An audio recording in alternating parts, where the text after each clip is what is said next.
about to get set up here. I say we are live now. What's up, everybody? Thank you all for joining. If you have not, we literally just did it. So if you join now, you rock. That means you have like notifications on or some shit. Shout out to y'all. Yeah, we're still trying to get this little section figured out. We're gonna figure all this out. Jackson's gonna figure all his stuff out. As you can see, it's very detailed. His stuff, his wall. If you didn't know, that robot monster artwork, wherever behind his right shoulder, is drawn by yours truly. Little sketch. I didn't color it. He colored it, but yeah. Also, I think we have a sneak preview. I think we're gonna try to do a sneak preview of the Craptober t-shirts. So they're right now they're in we're still trying to figure out the design for them. They're in like early phase sketch is yeah, we've heard a lot of good feedback from it, from the confidence we've shown. But yeah, today we got a great episode, but I'm gonna let Jackson take it over. Welcome everybody. Today we're going to be doing the 1930s, best horror movies from the 1930s. Again, same drill. 12 movies, 2 honorable mentions, and 10 movies. It's going to be fun. This is one of our favorite decades of horror, and it's certainly one of the best by far. I think it's the second best decade of horror, but you can't make an argument for first. And Eli asked, "Nice Michael pop." Thank you. Just got it. They finally put some detail into it, so I had to get. I had recently got the Bride of Frankenstein pop and the Wolfman pop. You know, how appropriate for this stream, right? Even though the Wolfman's in the 40s, but perfect. Literally all the ones I got over here, like right here, are all from the 30s. Which is probably my new favorite one. Yeah, that's really cool. I love that one. I also got the Bride. I like to open mine up, display them or whatever. Oh yeah. The Invisible Man. Dracula. So, oh, you got those too? Shout out to Eli. But yeah, it's gonna be a fun episode. Hopefully, we get some more people up in here.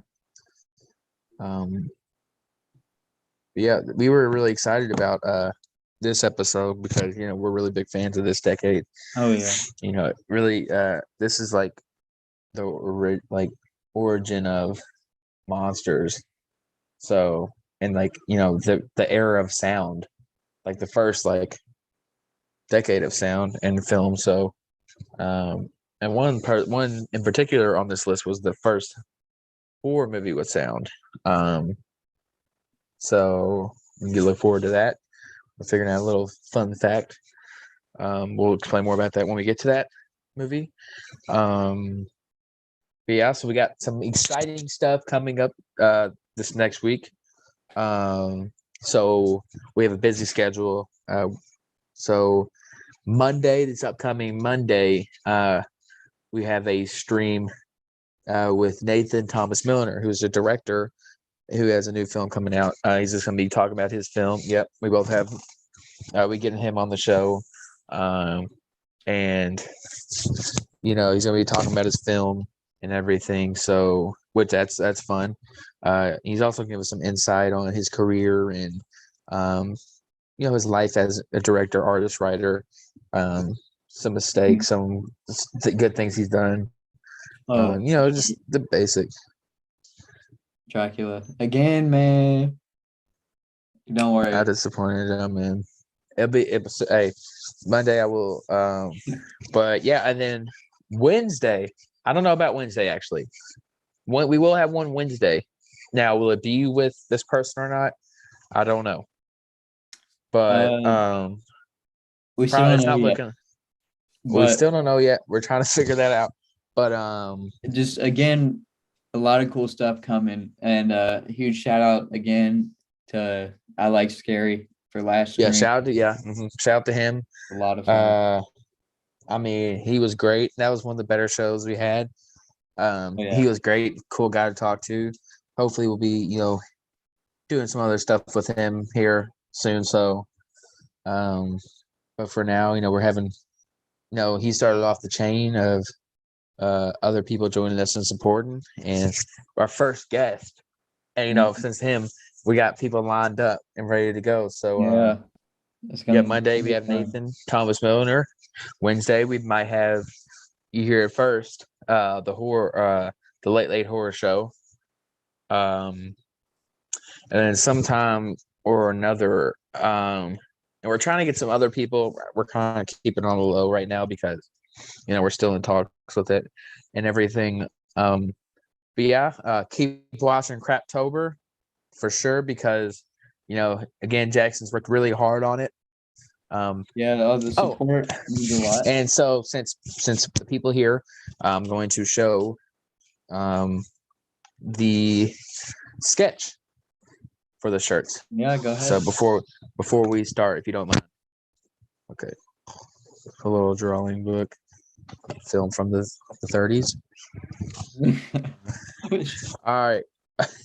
Okay. So let me know what y'all think. This is just the sketch. Craptober on a t-shirt. Let me know if y'all would buy this shit, dog.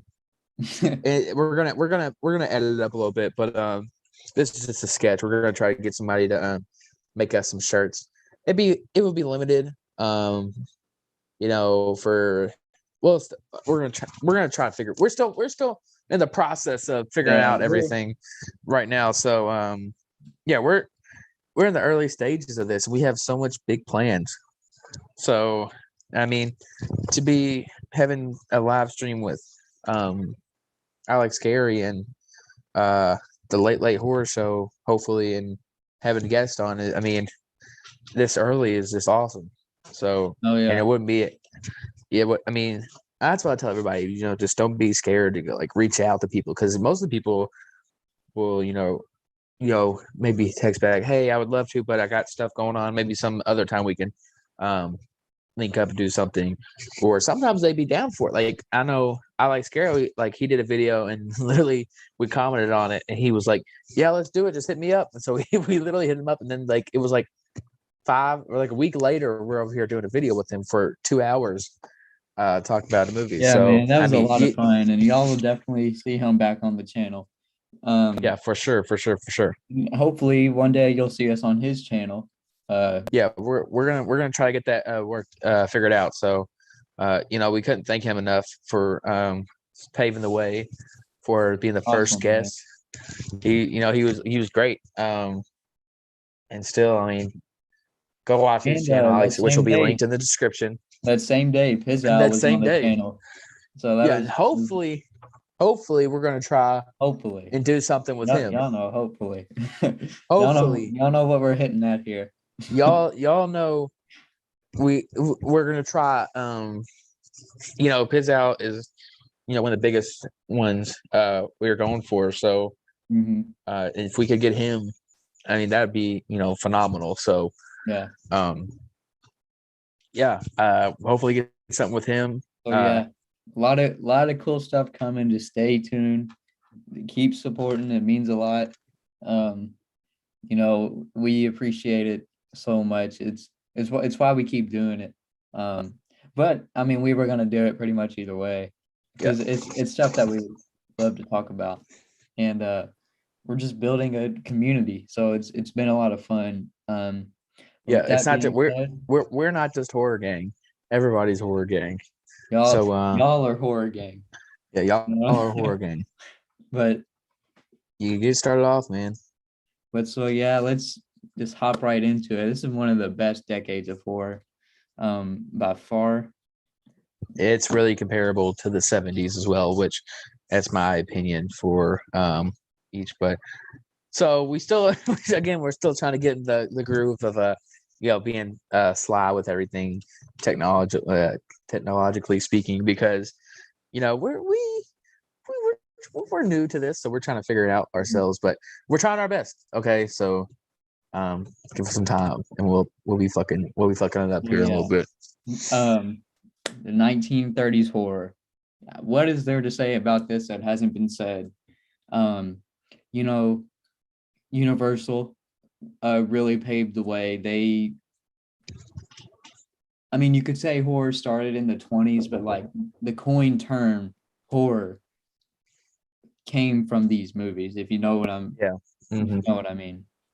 You know, these characters like definitely started, you know, monsters and just like paved the way for other films and characters. You know, there wouldn't it be, you know, you can make an argument, but there probably wouldn't be Michael Myers or Freddy Krueger or Jason without these guys. You know, everybody has a first person they've watched, or the first, like a lot of these directors, you know, they grew up on these films. So yeah, So yeah, let's just hop right into it. Let's get straight into our honorable mentions. The Black Cat and the Raven, both Boris Karloff and Lugosi. Both of these dudes, you know, they're amazing. They really carried these pictures. I think personally, I think Lugosi really upstages Karloff in both of these films, because in the Raven, if you look at your poster on the left,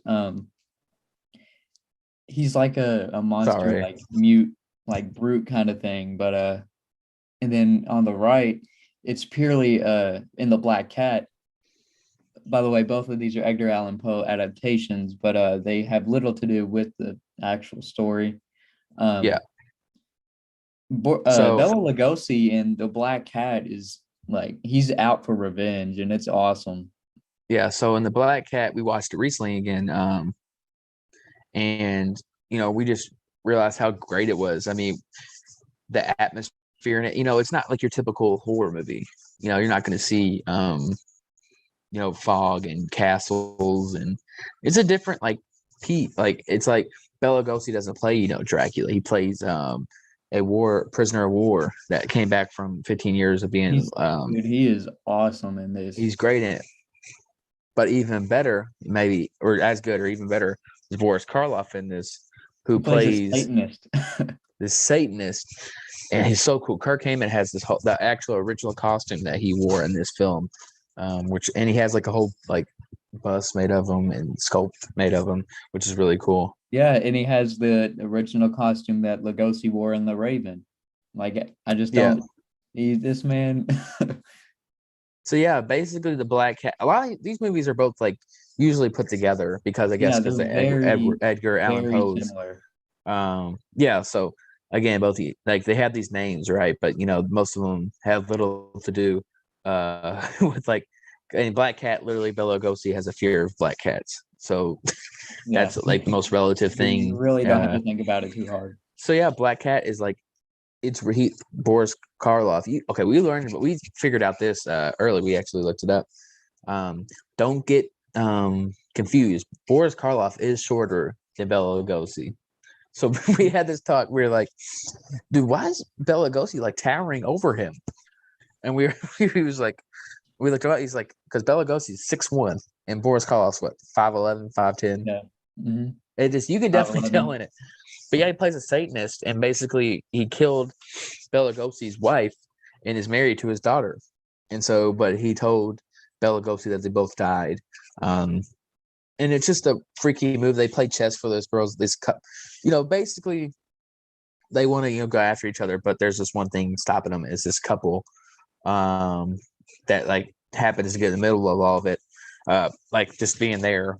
So if you haven't watched The Black Cat, go watch it. You know, it's free to. We've rented it on Amazon Prime. Amazon Prime, yeah. Okay, and then The Raven. I think you could also get on. Is on Peacock. It's streaming. Oh, it's on Peacock. Yeah. Okay.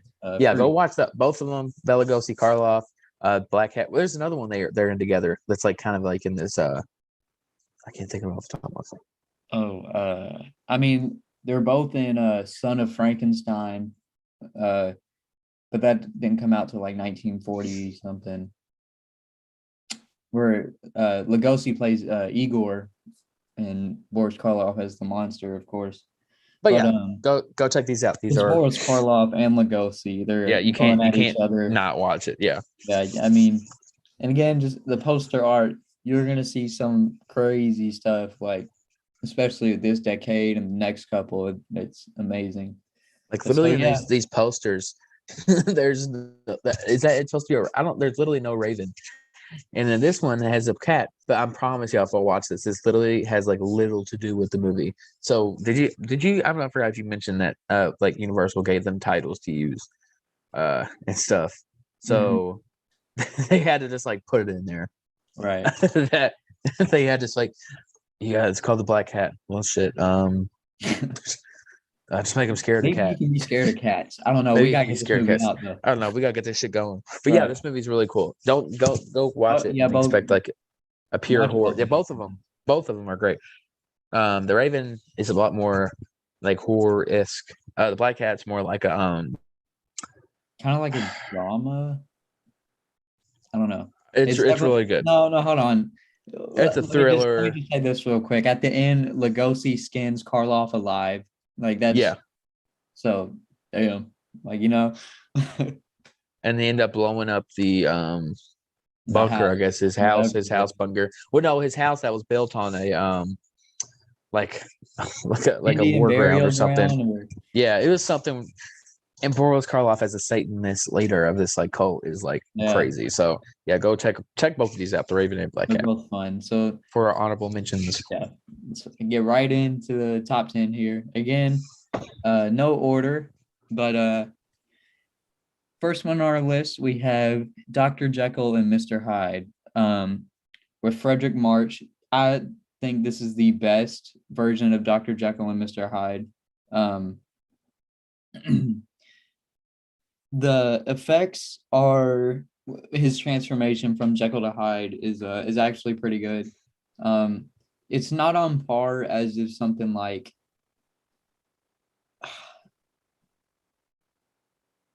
I don't like the Invisible Man effects where he's invisible, but it's like it's really good for the time, and it's still what's the word I'm looking for? It still is relevant, not relevant. It still works. Yeah, it still holds up. Yeah, holds up. There you go. This was a movie based off of a book written by Robert Louis Stevenson by the same name, Dr. Jekyll and Mr. Hyde. But the 1931 version, in my opinion, is the best, dude. Mr. Hyde, he is crazy in this film. Like As he's you can tell out from the beating poster, people and like trying to like rape these women. he's being fucking He's being Mr. Hyde, the evil side of Dr. Jekyll. So if you don't know this story, basically Dr. Jekyll's a scientist, really known as a good guy. I think it said he was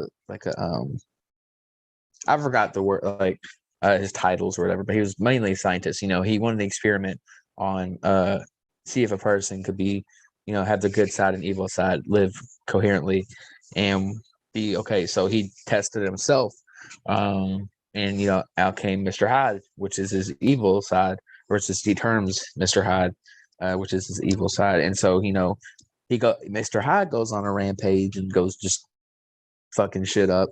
And is it London? I believe. Yeah. I think it's London. Yeah, he just goes fucking shit up. And there's a girl named Ivy that he just keeps fucking with. So, and then Dr. Jekyll's basically just trying to tame him. But I will say, I recently went back and watched The Hammer, The Two Faces of, I think Dr. Hyde, or it was, I forgot the title, but it's the Hammer film. It has Christopher Lee in it. It's actually not that bad. I forgot the main actor's name, but he is really, really good in it. There's no like prosthetic, like really changes in it. More just like his facial expressions, which is really cool. You have to check that out. But he does great. He's arguably the best part of that movie with Christopher Lee. But yeah, this movie is a really fun one for sure. And I love the poster. Yeah, the poster is really simple, and that's all you need, really. But yeah, again, the highlight of this film is definitely Mr. Hyde. Just like watching him go on his like rampages throughout the streets. It's just like, oh my God. It's really acrobatic too. Like you see him, Yeah, he's running and like jumping over stuff, and like I don't know, it's a really good one. Dr. Jekyll and Mr. Hyde from 1931. It's definitely my favorite adaptation of the book. The Spencer Tracy one is good. I believe that's from 1941. That's good. Spencer Tracy is good in it, but I'm taking Frederick March. His performance as both Dr. Jekyll and Mr. Hyde is insane. I feel like it's very hard to play like two characters like that completely separate. Right. That's like one of the first things I noticed about this one and the Hammer one was like, these like actors to play both two different parts in a movie that are so completely solar opposites, legit good and evil, and try to stop yourself from yourself, transform into some completely other person. It's really impressive. So I think this needs some more love, man. Yeah, this one it definitely it gets overshadowed by the titans of horror that you'll see later. But I mean, okay, if we are comparing this movie, if it's in this at all this decade, you're in a good place because these movies coming up are just classics. So yeah. So with that being said, our next spot, Todd Browning's Freaks. Holy, is this a movie? Todd Browning from Louisville. Yep. From Kentucky. But this okay. I don't even know where to start here. Okay. Freaks, 1932. These aren't actors, these are actual people in a freak show that he used in the film. This movie was instantly banned, like pretty much everywhere, almost. That's why there's not really any Blu-rays or like it's kind of hard to find. But we did come across it at a show. We did. It was what's it called, bootleg. Yeah. But, I mean, it had the movie. Yeah, no, it's to be honest, I wish I would have got it. But yeah, man, this movie is one. It's crazy that there's you could like just look at these people and just be like creeped out. That's not like it's the title of the movie, man. Freaks. Like these characters. I mean, they're just playing themselves. At one, like some like it's. Yeah. Here, the amazing production of Freaks. Yeah. So you got it. Freaks. My bad. It was something. Yeah, Freaks. Yeah. This movie, it's not.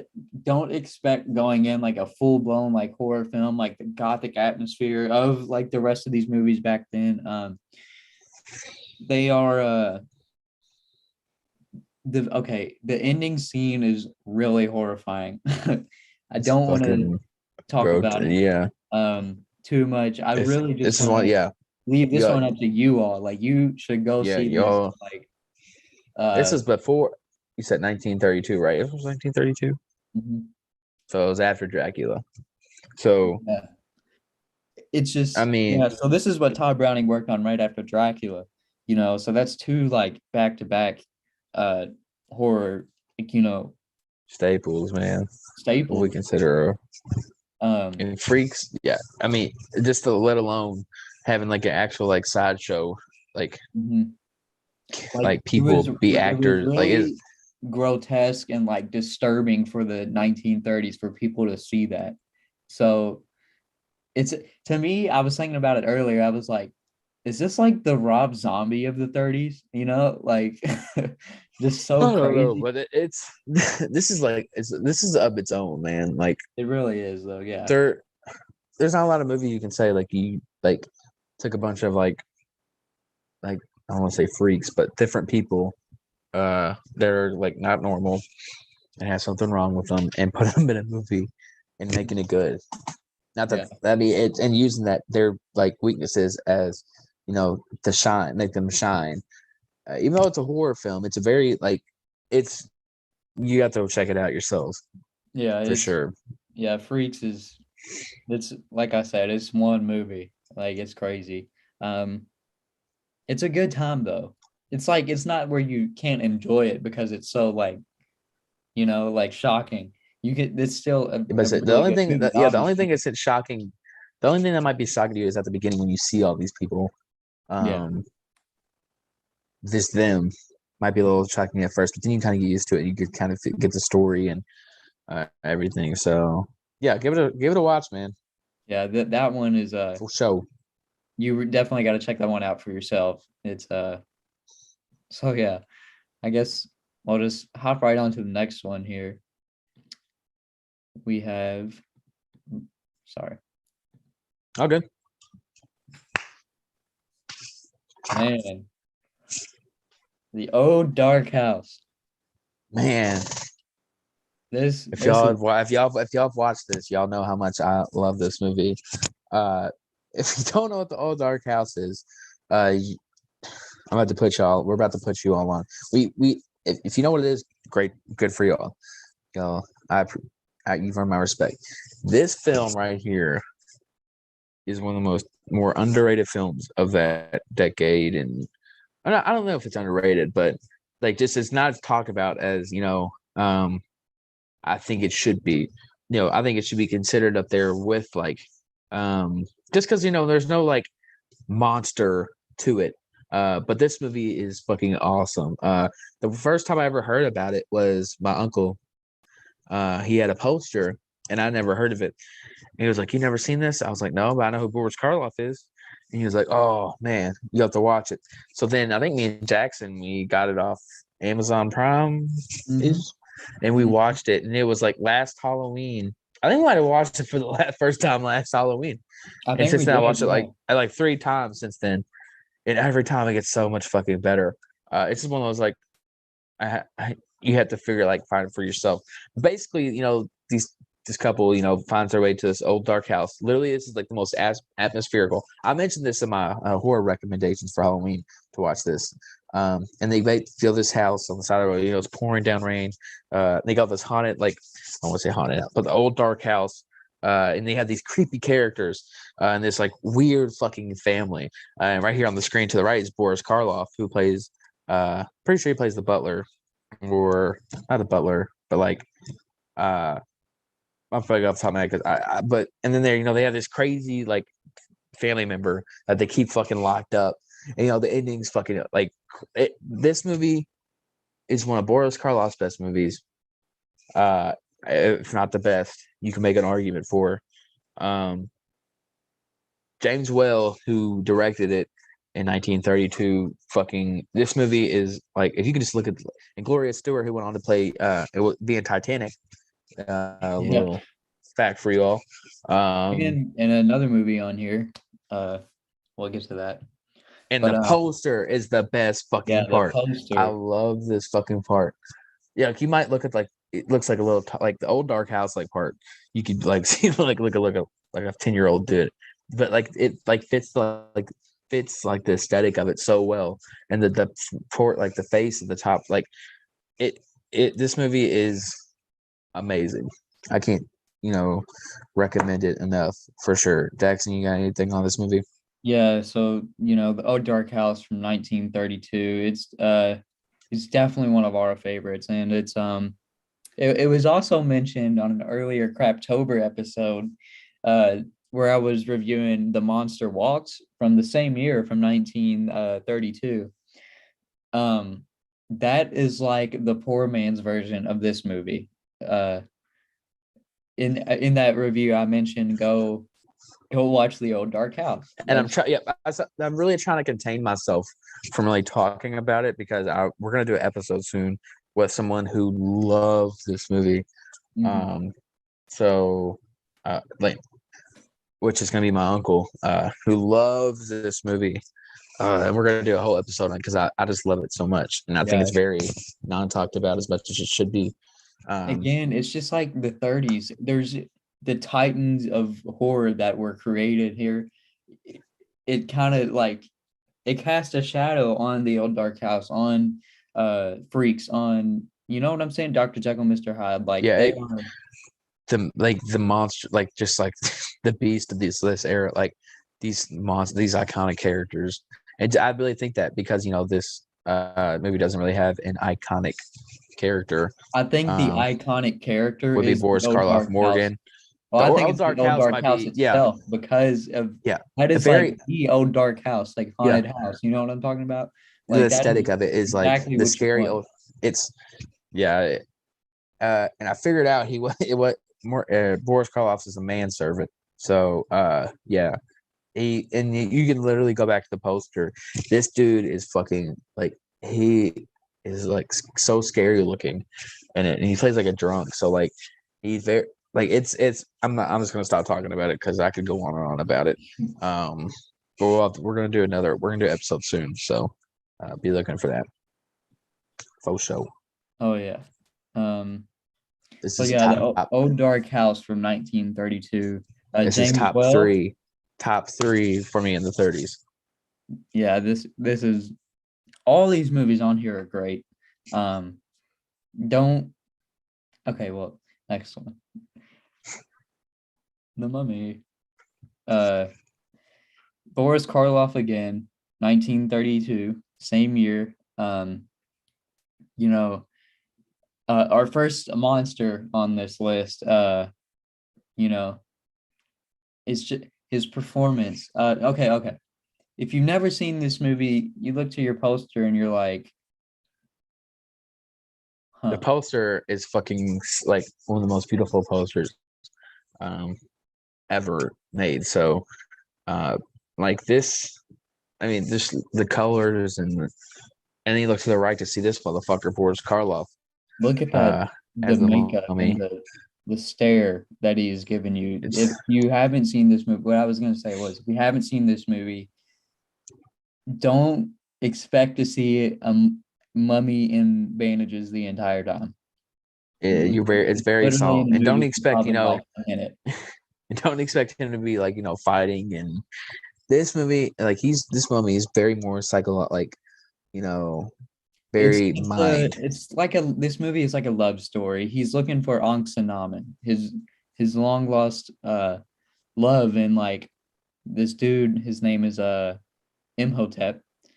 The name Boris Karloff's character, the mummy. He's looking for his lost love, and he finds this girl played by Zeta John or whatever. I can't say her last name, but I watched a documentary about this. This fun fact: she was actually a Satanist in real life. Like she was in the occult. Oh, nice. Yeah. So there you go.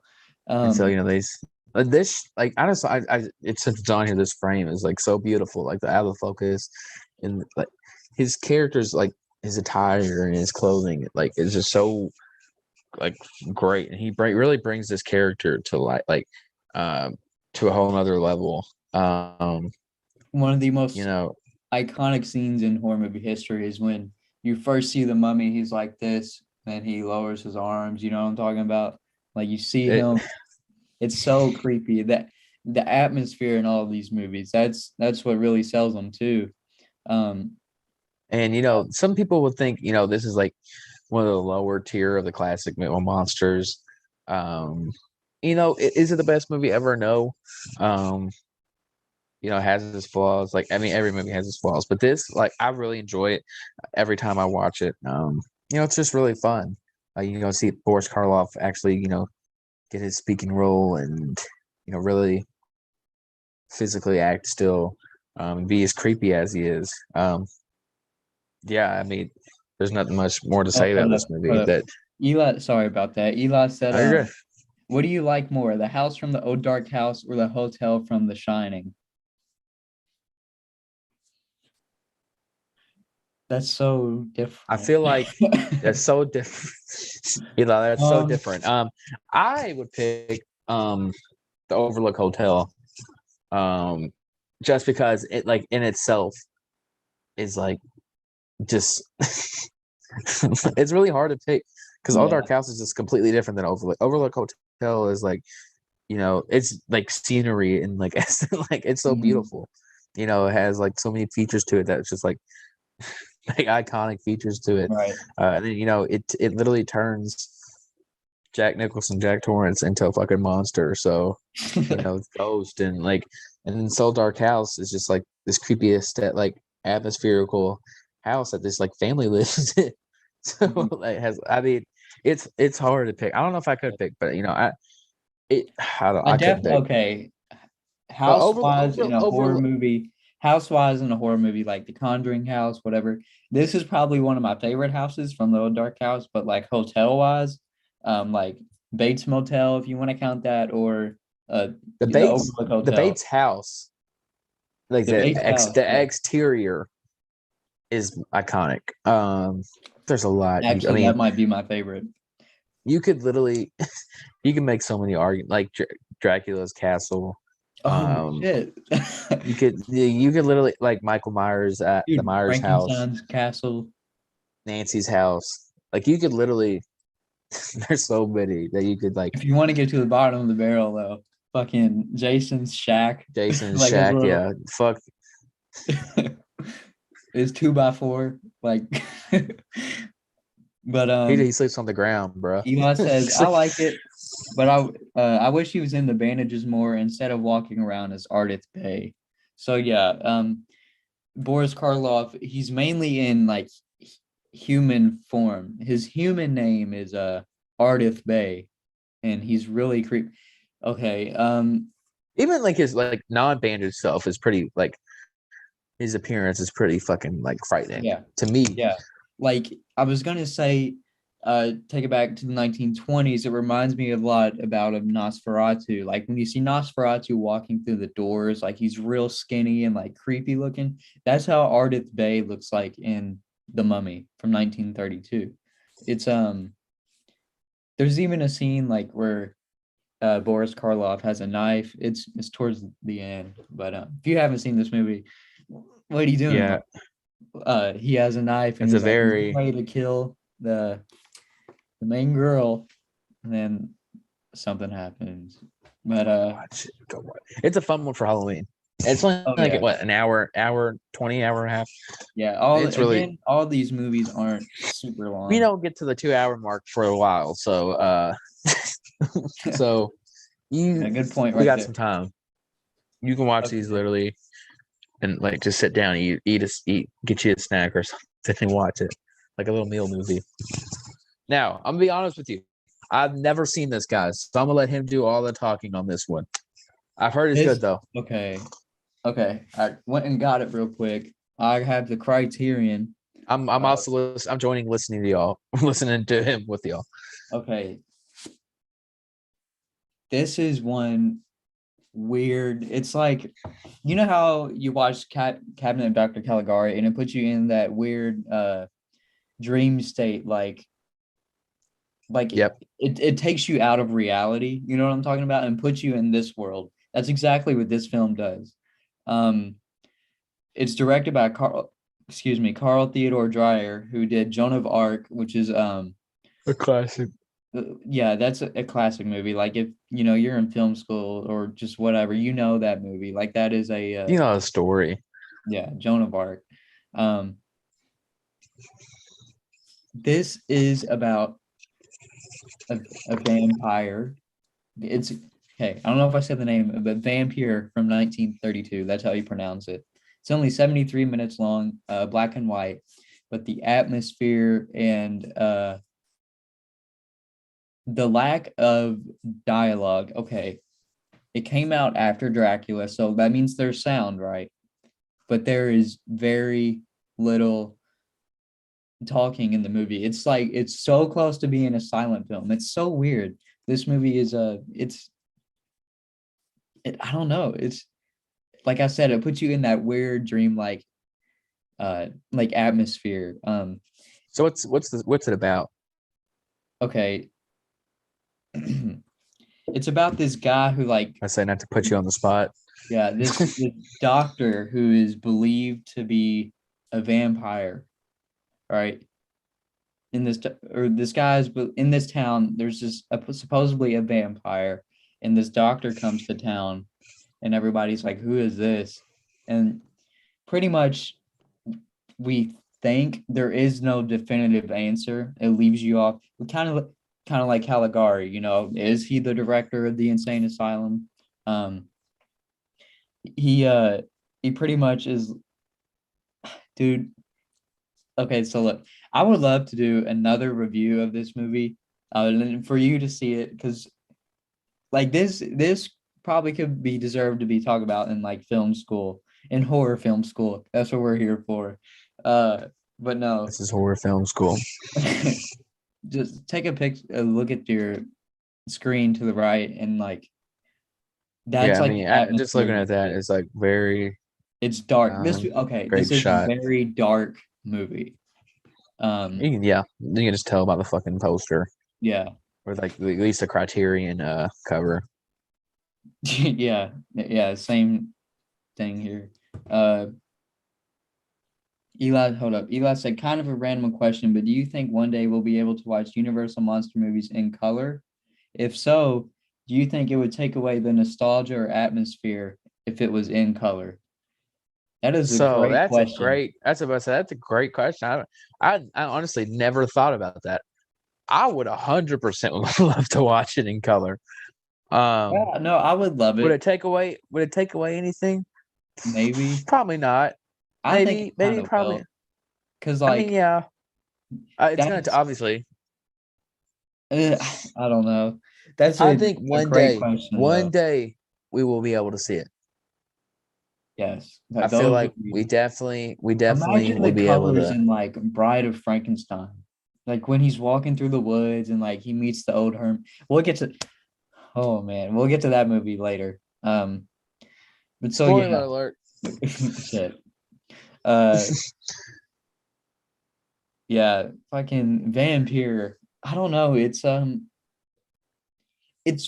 so hard to explain. It's like, man, I really don't know like how to explain this without like without like ruining it, even though I kind of already did. I don't know. Vampyr 1932, Carl Theodor Dreyer. Directing is top notch, of course. And the atmosphere is what really sells it. This is, again, it's a German horror film, but I really recommend this Criterion release. It even comes with the screenplay. Okay, here. Okay, let me show you some. This is our main guy. Okay. We got a nice, like, this just looks like scary. I don't know what the hell that is. Exactly. It's like some type of angel. And anyways, this is one of my favorite shots of the film. This right here. Like, it's a really like dark movie, y'all. But Vampyr 1932. It's awesome. It puts you in that Halloween mood. There you go. So with that being said, this is one of my favorites, one of my absolute favorites. I think I have a guess. You think you have a guess? Oh, I wonder what this guy. This guy. Jack Griffin. Guy. This guy. No, there he is. Oh. Okay. Now this I know this is one of Jackson's favorites, and probably is his favorite. So I'm gonna say my little part. I'll let him talk about this one more. I mean, the poster itself. I'm a bit like if you watched this before, I'm a big poster guy. I think there's a lot to the film. Claude Rains in this movie is one of the best performances I think in arguably film history, and the special effects work that went into this is mind blowing for the time. The movie, it starts off with a bang. They're at this was it a bar? I think it's like a little yeah. So and then the door flies open. He's just there. Goes up to the top, and he's just doing his stuff. And at this time, he's still invisible. So he's invisible the whole movie, basically. except for like I think a little, if I remember right, like a little part maybe. But for most part, it's just him going mad, and like the shot, like most of it is just everybody going up to this little, like upstairs room and just being like, Yeah, "What's so he doing like in he there?" comes into this really small town called Iping. I don't, it's pronounced differently. He comes in, it's a winter storm, so like he's having trouble with all of his luggage, and you know, he's just really looking for a place to stay. He's got some work he has to do. He's caught up in a ton of work. Um, so Like, he yeah, because gets he's there, literally he gets to the invisible. bar, like what you were saying, he opens up the door and everybody is like turns and just stops whatever they're doing and looks at this guy because like what is wrong with this dude? He's You all got bandaged up. He's like he's like a scientist. Like, who is this guy? And then, so we find out his name is Jack Griffin. He's a scientist who turned himself invisible and he's looking for a way back. That's his goal, is to find a way back. And he can't. yeah. So so he goes crazy and goes on like a like killing like spree kind of. So like they're like some of the kills in this are fucking like brutal. Like he switches like the rail, like the train tracks. I believe Dead Meat did a kill count on here, and it was like 300 something. Like it was, Like you know, to be honest, the it's Invisible fucked. Man probably has like the most kills out of the But so, monsters. and you'd look at him and wouldn't think this just he's invisible, dude. He like if you watch this, it's like fucking he's brutal and he's crazy in it. Like there's a part where there's an iconic scene where he's taking off his bandage, and they're like, oh my god, and like the special effects were they had to like he had to like wear a suit and they had like film the background. They had to Jackson, you know more about this. They had to like Oh, okay. So yeah, they had to do multiple things, multiple layers. they had to shoot like a scene 3 different times and then like compress it to where they okay, so like for example, they would shoot me in a scene and then they would just shoot the wall. And then they would shoot me in the scene, but with this like black velvet, like painted like effect. And then when they compiled the footage, all 3 of it together, it would create that invisible effect. It is, I don't know how they thought of that. Like the effects that went into this movie are the effort. Ridiculous. The Yeah, like effort that went into this movie is James Well again. You the know, he very John Carpenter. He was like one of the first like iconic horror directors. Openly gay, I'm pretty sure. yeah. So we love that LGBT. Shout out to them. This guy, I mean, I mean, he's been running the game fucking forever. He's passed and his work still lives on. Like how many movies are in here that he did? 1, 2, 3, 4, maybe 5. So out of like 10. So like, I mean, if that tells you anything. And Oh, these you aren't just guys like said, do you think Jack Griffin should have tested his potion on someone else before himself and figuring out it has a side effect? maybe on like an I animal. think in the book he tested it on an animal first and it worked. Like it wore off after a couple of days or whatever. So it probably was like, if you've ever seen The Fly 19, I think it was 86. I Jeff mean, Goldblum, and they did one in 58, 53, 53, 58. Vincent Price. Vincent Price. Uh, you know, every mad scientist, like they always start with the animal and they want to like do more. So why not try it with yourself? Like same Yeah, with Dr. Jekyll, Mr. Hyde. I exactly. mean, There you go. uh, Another mad scientist, like gone wrong kind of thing, Well, but yeah, Claude Rains takes this character like that, like trope to like another yeah. level. So as he as Claude Rains, the Invisible Man, goes into madness, it is like like what you were saying, it's up there with probably one of the best performances of all time. Like I'd put that up there with like Jack Torrance as Jack Nicholson as Jack Torrance.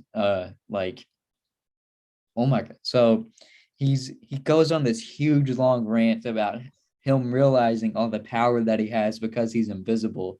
Like he can rule the world, he can rob, he can kill, he can do all these things. This monologue Claude Rains gives is like It's like exceptional. it's like spine chilling. It's like when he's speaking, you listen. You Listen, know, he has this dialect about him that's it's just like so very like in commanding, command. Exactly. so commanding, and So like a lot of these man, characters relied, on the physical acting. Not only did he have to do physical acting, I mean, he had to, you know, be the Invisible Man because he was wearing bandages the whole time. You couldn't see the any whole, facial expression, and that's how just his good. Like voice. it's his. If Oh you have never well, seen this, the and I don't know, ending. I don't know. Okay, well, I'm just gonna talk about it. The ending. Um, the police, they figured out a way if they got him trapped in this house because of his scientist partner. Called the police and like, "Yo, he's in here. Come get him." And then Jack finds the Invisible Man finds that out that he told the police that he was in the house. So what he does to him, he puts him in his own car, ties him up, turns the car and drive, and literally drives it off the mountain and watches it explode. Like he's he is very, ruthless, yeah. fucking ruthless. I mean, He ends up dying, and then you finally see Claude Rains' face. yeah, but I say at the end, I'm pretty sure they do like It's a like a flashback. transparent effect. Like Yeah, he's in the hospital bed, and like you see his nerves, then his bones, and then like flesh, and then his full body. It's a really cool effect. Again, the effects. That's what they still hold up. Like it's still really good. Um, yeah. you know, again, another adaptation written by H.G. Wells by the same name, The Invisible Man. I've read the book personally. I've read it like 3 times. I don't know. This is just I love the story, and Claude Rains makes me love the movie even I more. say we're gonna have to do a whole episode on each one of these next upcoming movies, including this Oh one. yeah, So yeah, let's hop on to the next one. for sure, Not for to cut sure. you off, No, but no, like you're I good. know, but Because I we know could these sit here ones and we're talk gonna about talk. this I all bet it day. because I know these next ones are probably gonna talk a little bit about too. So All right, y'all. God, this movie. Oh, James it, Well again. James, well, dude, this movie. I don't want to say it. The poster, the poster is fucking beautiful. Uh, Ella Lanchester, fucking phenomenal. Boris Karloff, different than this movie, but still fucking phenomenal. Colin Clive, great. This movie is like, This is I like mean, S tier. Like, this is horror right here. Like, this is like the classic mhm. atmosphere. Love, like the first one of If you like can see the love picture, story. like look behind you. Like, look at that. The laboratory. It's got all the buzzing equipment, like the castle walls. It's got the fog, that the atmosphere, the spider webs.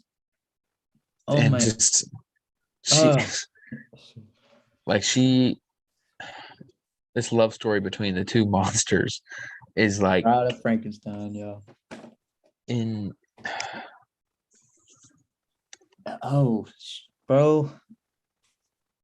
Oh, like we could talk so much about these movies. Like we it's will too. So I mean, so yeah, James Well, Colin Clive, and Boris Karloff are back for their roles as Dr. Frankenstein and the Monster. 1935.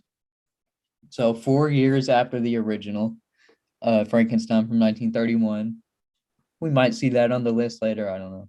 But I don't know if it'll make it. oh, what's that next to you, by the way? Uh Yeah. Oh. No, but yeah, actually go ahead and show that off real quick. That's one of the coolest things.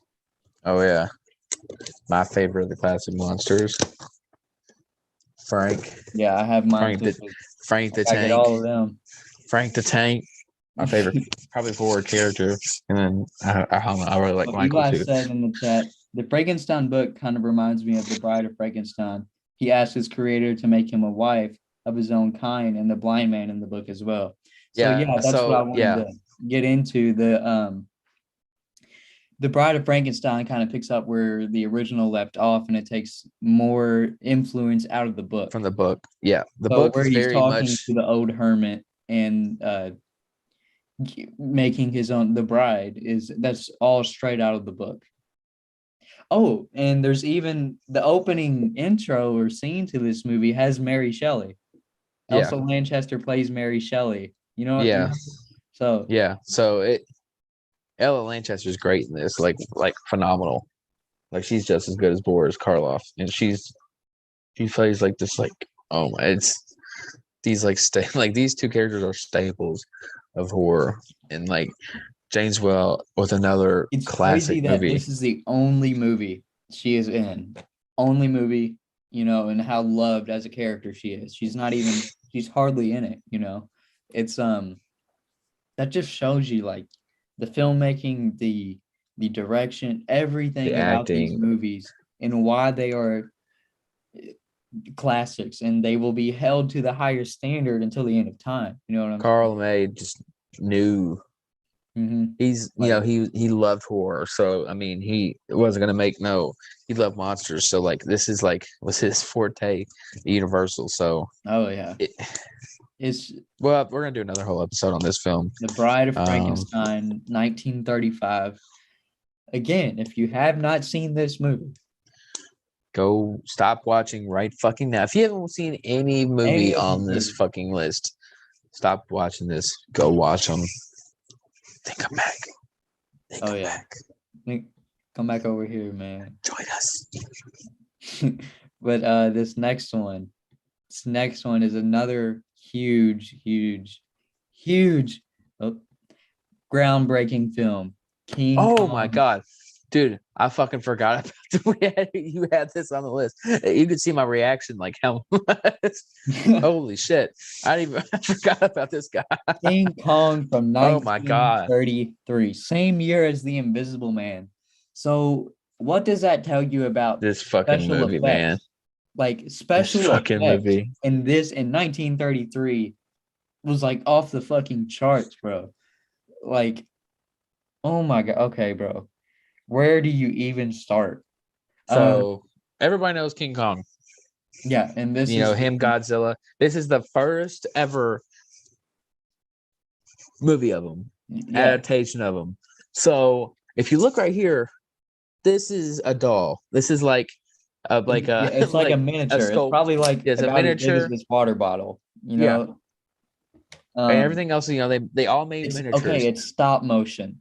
If Yeah. you know how much of a pain in the ass stop motion is, it's literally like taking a picture of like And this movie contains King Kong and over like 70% of it. You know, the whole scene where they get locked into the trying to save the girl, and they're locked in because the whole tribe he gets he has the girl, the class, like literally the poster, he likes her. And so just look at that everybody's poster like, again, man. Look it's at that like poster. Fuck, bro. Iconic. Dude, I totally would fucking love forgot to. about you had this on here. We're gonna have to do another whole episode on this. It's, 100%. Yeah, people who are still new or like kind of know about horror, King Kong has obviously been a resurgence these past couple of years, along with Godzilla and these new Godzilla franchise. Kaiju monster, King Kong versus Godzilla. It was pretty good. It shows how like Godzilla vs awesome Kong was King Kong awesome. is. Like you can just see like 33 Kong and then 2021 Kong is extremely different. Like this, like Like And King honestly, Kong in this movie isn't like giant. Like I honestly he's about prefer like 30 this. feet tall. I honestly Like prefer this one over it. I'd rather watch it. Not because it's bad. This is the acting is great in it. Like the whole tribal, like, they look up on this guy's like Kong as a god. And they yeah. have to feed him and they pick this girl. She's an actress, right? I Mhm. believe she's an actress. And they use So they're it. going to Skull Island to film a movie, and then they happen to see this, and they're like, well, we're gonna film this, and then they Yeah. film it, and they use her as bait, and she's tied up to the totem pose, I guess, and then she It's sees Kong for the first time. She's like, it's like that is actual terror. And like iconic movie. Like now, when you watch it, I think you're gonna look at King I don't Kong know if because it's y'all can because see, but the I can see goosebumps, it. man. I can see it. Yeah, Not as big as yours, but like when you see at first you're like kind of think it's goofy, but then you start realizing like how fucking hard this must have been. Like not just physically, his mouth, everything's moving, and like the whole tribe, his like eyes and to his get mouth, like his single fingers are moving. They even made like a giant, like a life size like head of King Kong, for example. He picks up like this dude and just starts like eating him. yeah, this Oh, movie's fucking. Sarah's in the chat. Shout Oh, out to Sarah, Sarah. shout Thank out you for Sarah. watching. Thanks for joining. A little late, but we're getting into A little some late. gold stuff right You here. missed some good ones, Sarah, but it's okay because Oh we're yeah, about yeah. to do probably two of the better ones. But yeah, But this this one, movie, well, including this one. This one's I fucking I awesome. personally believe that this movie is damn near close, if not uh to being perfect. Uh just I don't know, it might even be like one of my favorite films of all time. And that's saying It it's like there's not it's up there, man. again, we're gonna have to do like another episode. Hold Yeah, up. we're You gonna. guys said Treehouse of Horror when Homer is King Kong, and is unable to climb the skyscraper will forever be funny. Yeah, so if you haven't seen that Treehouse of Horror episode, um, The Simpsons like King Kong is supposed to climb the Empire State Building, and that's where the whole battle where he's knocking the with planes. the planes, and he has the. Homer, he don't even get up like off the ground, and he falls over and dies. Like the planes didn't even have to shoot him.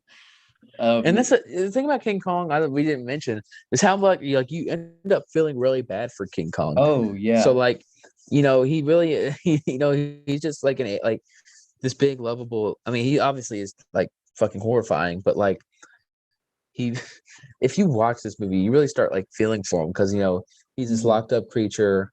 He sees something he likes, and people like are just trying to hunt him. He has no really like no like thought behind what he's doing, but he kind of does, but not really. But then he climbs the skyscraper or the Empire State Building, or whatever, Right, like and it's these kind of planes like are coming. Frankenstein. Yeah, and he's over batting them down, and they're like just trying to attack him. He's just trying to get away from everybody, and then they. Right, like Sorry, he's brought out of I his saw something move in my habitat. fucking room. Sorry, Oh shit. fuck me the fuck up. But yeah, I'm a King Kong. But no, yeah, Well, he's they brought fucking out of his home, like his home. yeah. And he's a giant monster like gorilla. How do you And then think he would they act, kill him, and he falls down all the fucking. And they use him as a show attraction. So like Yeah, the eighth wonder of the world, King Kong. this movie, yeah, y'all should 100% check it out. Same thing with Frankenstein. When the village mobs are after him, he is lonely. Exactly. Frankenstein is looking for a friend, and King Kong falls in love with Fay Ray, the main Yeah, girl, and like the whole monster and the girl trope is that we first saw with Caligari. He takes the yeah. girl, he's on top of a building, and then he dies. That's King Kong was inspired by Caligari. Everything Oh my starts from god. something. Welcome to the history of horror, everybody. But like Yeah, that's what we're going through it. The decades, man. on man, yeah, this was King Kong. There's a 1976 version remake, the 2005 Peter Jackson remake. Um, They're all pretty. There's Son of King Kong, which came out the same year as the original, because sequels back then in the 30s weren't very common, right? So, especially to King Kong, they rushed that sequel so fast. It came out like a couple later that year in December. In December, yeah, it came out in December. Son of Kong, Yeah, and and with stop motion, that probably fucking. it's They kind were of like a probably little bit rolling through it, goofier. man. It's not like as serious as King Yeah. Kong. It's still really fun, but like I I'm wish they honestly, wouldn't have yeah, rushed it as much because it's a sequel to because King yeah, fucking Kong. You know what I mean? Like I feel like all the King Kong films are like actually pretty decent. Like after Peter this Jackson one, one they're is, actually Peter Jackson one's actually really good. It was like the first like CGI or I whatever. guess, modern retelling. I don't Yeah. know. Which I mean, it's fine. It's great too. Okay, on to the next one because we could talk about this one. Fucking, we've already talked about it for 30 minutes. So let's go. Hold up, hold I up. could probably assume what the next one is. Get to the final two, I think, right? You want to It's guess? final two. Guess? It's one or the other. But I'm not. You know what? We're just gonna let them see it. Oh, This Dracula. fucking guy, bro. Todd Browning, the Kentucky native, again on here for the second time. Oh man. The first. Oh, okay. If you want to consider, besides Phantom, the first Universal monster. Fuck Lon Chaney. No, we love Lon Chaney. We know, yeah, we talked about him in the 20s. Fucking Bela fucking Lugosi. Holy shit. What is there not said enough about this guy? I mean, he is Dracula. Yeah, Like, he was. just look at him. I mean, exactly. When you think, okay, let's get this out of the way. When you think of fucking Dracula, this is what you think of. This is exactly what everybody imitates. Oh, Sarah said Kong Skull Island, more like the book. Yeah, LMAO, that's for later. Haha. But then she just said, yeah, Dracula. But I love Kong Skull Island. I'm a Kong big Skull fan. Island, yeah, I forgot about that. It's pretty good. Samuel L. Jackson. Anyway, this is fucking Dracula. Bella fucking Lugosi. Sorry for all the cussing. But no, we Bella we are Lugosi, not man. we are not we don't refrain ourselves when we're talking about stuff like this. That's you know, right. we're very passionate about it. Like Dracula, I mean, this is fucking the monster. I mean, yeah, he is the like lead. I mean, you could really consider him the leader of the Universal monsters. That's how I see him. I see the like him leader of as the pack in charge because he was the first. You know, it's very captivating performance. And one of the most underrated, not really underrated. I think anybody really who wants to see this film can tell you Dwight Fry in this movie is Renfield. Oh my god, dude! This That's another. Dwight Fry is one of the greatest. Like, If not honestly, even I think. creepier than Dracula, bro. Like he is And Dwight Fry insane is in like this movie. He's acting is batshit crazy. terrific. He's in another one of these on the list. So another great performance. But basically, you know, tell them about this story because I know you love this film. So this is like a very bare bones, simple story of the original Dracula book, written by Bram Stoker. So this came out in 1931, starring Bela Lugosi, who is from near where Dracula takes place. He's from Hungary, so like he has the accent. And when you imitate Dracula, you're doing a Lugosi impression. You know what I'm talking about? I am Dracula. Exactly. And this has some of the most iconic, like, This is one of the most atmospherical movies. I watched it not too long ago, and I had it kind of like low volume because I was doing something. This is still like effective. I guarantee if it was silent, oh yeah, it would still be as effective. Watch, like what you said. I forget what stream it was, but you said you could watch this movie on mute and it'd still be like very effective. That's like yeah, that's like like that's literally what I watched it, or I didn't watch it. I just had it on, but like whatever I saw, it was very like you could just tell like this is like what's going on, and I think that's what makes a great movie, and especially like Edward Van Sloan. It's this whole Edward Van Sloan as Van Helsing is like a perfect choice. Eli said, I don't understand how Renfield did not turn around and run away after first seeing Lugosi. So yeah, well he is. So the story, Renfield goes to Dracula's castle because they're talking about a deal. Dracula wants to move to London for what reason? For blood, to kill people. To feed. I drink wine. I do not drink wine. Yeah, so Renfield walks in and like he's like looking around and sets his like briefcase down or whatever. He looks up and he just sees it's this scene right here. Yeah. Literally, him. Listen to them, creatures of the night. Like this motherfucker, children of the night. Sorry, I literally this fucking movie, man. Oh, Listen to them, children of the night. Fuck, dude. This fucking movie, man. That one of the best parts about it is the atmosphere. The fog. Yeah. There's like a shit ton of fog. Like you see all the spider webs and the it's fucking Dracula. Like I don't. And we're definitely gonna do another episode on this. This whole.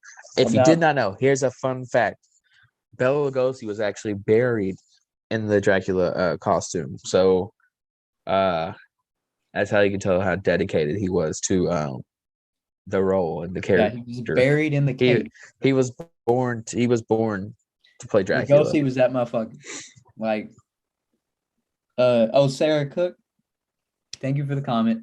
It means a lot. Thank you for watching. Everybody who's commented, watching. Yeah, I definitely enjoyed who will watch Stoker's Dracula from 1992. Yeah, this is. Me too. They're different. I hate the way how little looks. They're different. Gary Oldman's good. Not that I'm taking anything. Gary Oldman's great, but this is like Bela Lugosi. Not this is Dracula. I met Gary Oldman. Yeah, what the fuck are you talking? I think you're talking about Shadow of. Yeah, what she was talking about last that time. shit. With fucking Nosferatu. Yeah. Yeah. Gary Oldman's great, but this is fucking Bela Lugosi's character. It's hard to take that away from him.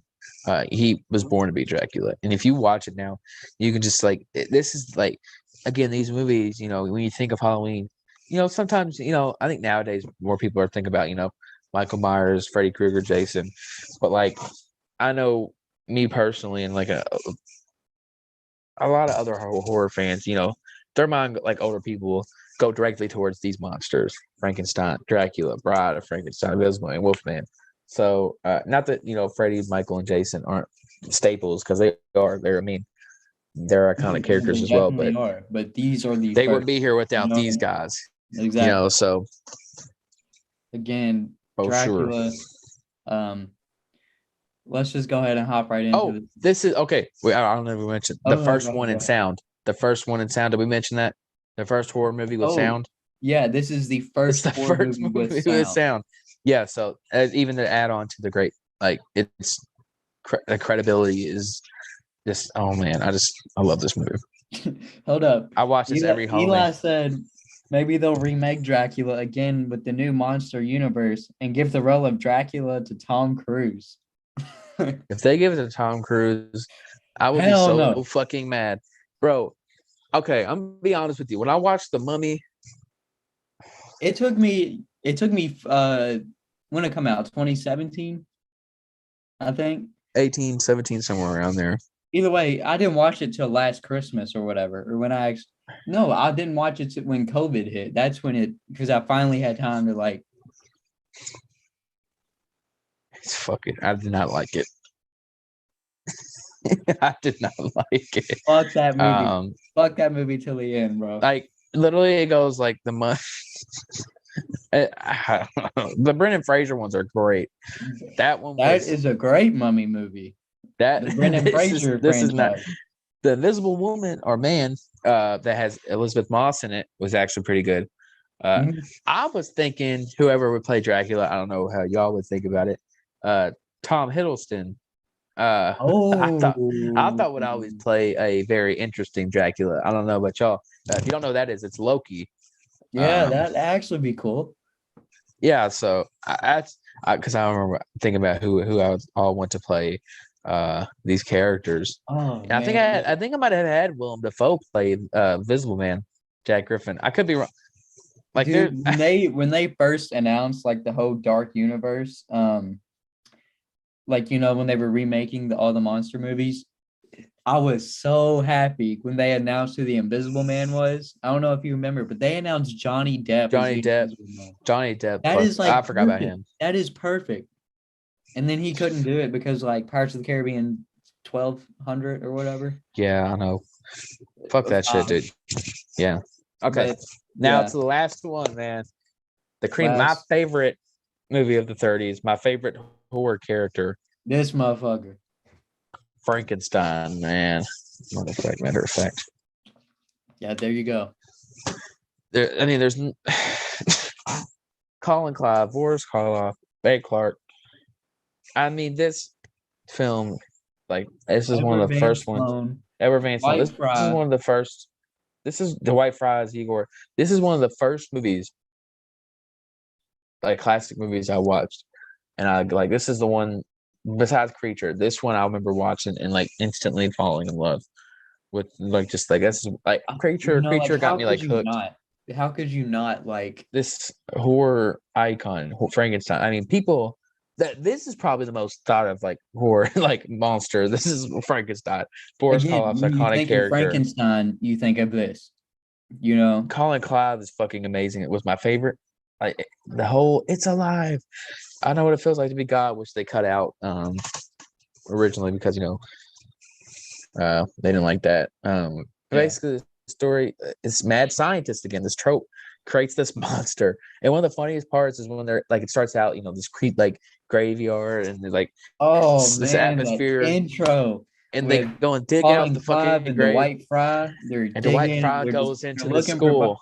He has the White Fry climb up like this place where they hang people like a hang tree or Yeah, whatever. And he literally climbs up this pole and cuts this hanging dude down for his like arms or but whatever. and he goes into school and gets these fucking brains, and they're doing like a thing. There's a normal brain, there's an abnormal brain. He gets the normal brain, fucking breaks it. Like, which is I remember watching it for the first time. It was so fucking funny, and then he has to go with the normal brain, which makes the big like teddy bear Frankenstein. It was kind of slow. Like He's just such a lovable monster. I Just know. Like fire that makes me bad. think like imagine if he got that normal brain and what if he would have been like, oh, you forgot to do Yeah, your what if he job. would have been fucking smart? So basically, he goes this mad scientist, blah blah blah. Frankenstein, and then his brother, whatever, comes and they're like, "You're crazy," or whatever. And so Frankenstein gets on the loose, gets out and he finds this girl, this little like 8, 7, 8 year old, 6 year old girl. That's He's such playing with her, another picking the iconic. flowers, man, and she's throwing them into the water. And so Frankenstein's mind, he picks her up and throws her in the water, which sounds funny saying it. It's just it's fucking stupid, but like it's such like an emotional. He's like, oh, it's like kind of like mice and men. Like he, like he's living, like he doesn't understand how like what he is. I think it's what's so awesome about the second like Bride of Frankenstein because he's Like, finally coming look, to his that's own. what Sarah just commented. Frankenstein's monster is full of emotional layers, sadness, confusion, on which side you should be misunderstanding. Human nature is the monster. Sarah, man, you literally took the words out of my Perfect. mouth. Like shout out to fucking Sarah Cook, man. Shout out to fucking Sarah, man. But yeah, I literally talk about this movie all the fucking time. I watch it every fucking Halloween.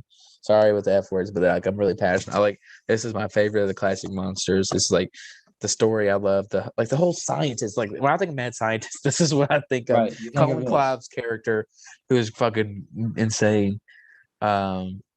Just it's alive. Like just like the whole like the bed or the table like going up Oh at the yeah. top of the thing, the like, oh my god. And like this whole, and then the ending is so fucking sad.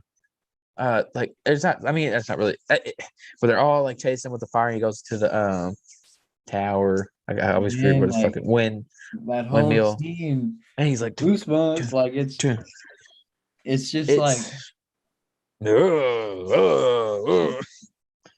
God, I love this movie, man. We're gonna yeah, do a whole episode. We're gonna do a whole hopefully maybe we do like a whole series review on each one. Like yeah, each dude. movie. You know, and like we'll even have to get deeper into the rest of the Frankenstein franchise, like That's what I'm with saying. Like, all these movies. Like, yeah, do all because they're all pretty good.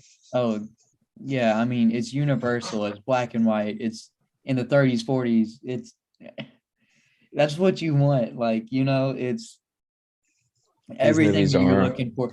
These movies that we've talked about tonight, especially Dracula, Frankenstein, The Mummy, Invisible Man, Oh Dark, these are like pure Halloween movies, like black and watch white, them. the monsters. Like, man, like you have to go see these movies. I know some of them are streaming on Peacock if you have it. Yeah, There's stream. Peacock, they have a They're probably all streamable somewhere. So,